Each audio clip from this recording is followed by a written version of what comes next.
Lo scorso anno lo scettro era andato ad un bellunese. Ora gli aspiranti campioni di tiramisù possono iscriversi alla seconda edizione della Coppa del Mondo del dolce più amato del pianeta, che si disputerà a Treviso il 4 novembre prossimo. Filo conduttore dell'edizione 2018 della Tiramisù World Cup sarà il prosecco, con le tappe della selezione dal 1 al 3 novembre sulle colline di Conegliano, Pieve di Soligo e Valdobbiadene. 600 i posti disponibili. Si può iscrivere online, selezionare la data e il luogo, la categoria, ma soprattutto anche il tavolo a cui si vuole partecipare.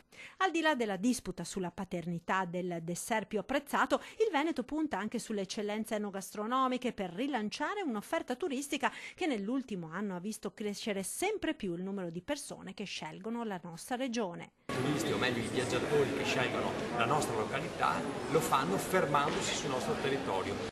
Dunque è arrivata l'occasione per tutti gli aspiranti pasticceri per iscriversi alla gara nella categoria più consone alle proprie capacità e fantasia. Ricetta originale e creativa, basta essere maggiorenni, non professionisti e soprattutto animati da tanta passione per il dolce più amato, copiato e desiderato al mondo.